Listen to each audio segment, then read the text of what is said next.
لعيب في الفريق حارس المرمى، ده مش نص الفريق، ده الفريق كله. ولا بقارن الكلام ده على حراس عالميين وحراس محليين. عصام الحضري مع منتخب مصر هو اللي كسبك 3 بطولات حقيقي.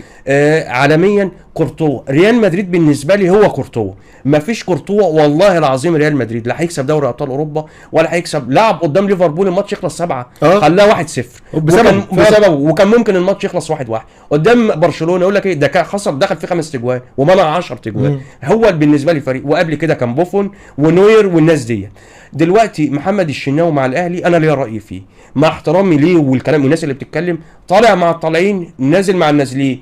الاهلي كويس الشناوي يبان كويس، الاهلي مضغوط الشناوي يبقى ما يعلم بالله ربنا. ودليل على الكلام ده الاهلي ما خسرش 5 في افريقيا غير ومحمد الشناوي حارس مرمى الاهلي. الماتشين واللي بيشوف الفيديو يجيب الملخص الماتشين من على اليوتيوب يشوف الكور بتاعت محمد الشناوي. اتشاط عليه في ال5-0 اتشاط عليه 5 كور دخلوا فيه 5 تجوان. اللي في حته تانية ده يتشاط عليه 5، في ناس بتشيل ال5 صحيح. هو على الاقل يدخل فيه جولين بس يبقى اسمه خسر 2-0. وده حصلت بدل ما يتقال عليه خسر من فريق زي صن داونز ده 5. الماتش الثاني بتاع 5-2 الماتش ده بقى عجوبه. ال5-0 الاهلي كان كله وحش تمام. ال5-2 تشوف ملخص الماتش الاهلي شاط 5 كور على الجون ما بين ال3 خشبات وصن داونز شاط 5.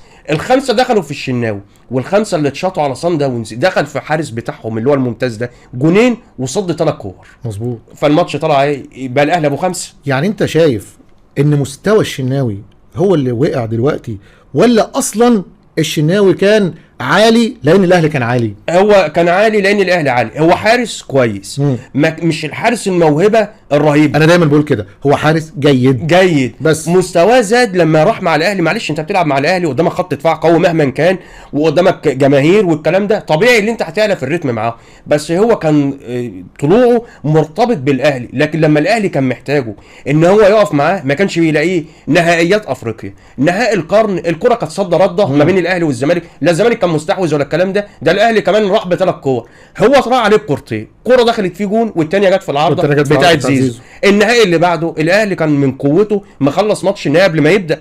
لما جه بقى الشناوي في ماتش الاهلي والوداد بتاع زهير المترجي دخل فيه كورتين من نص الملعب. من نص الملعب.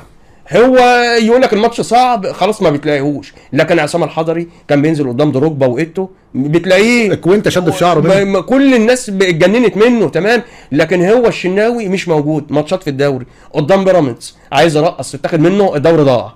ماتشات تانية يبلع اجوان من نص الملعب. معلش برضو مع احترامي هو مش نوير. انت بتحب نوير وانت حارس منتخب مصر بس انت مش نوير، ونوير حتى بيدخل فيه جوان على حس الموضوع ده. انا شايف دلوقتي اصح قرار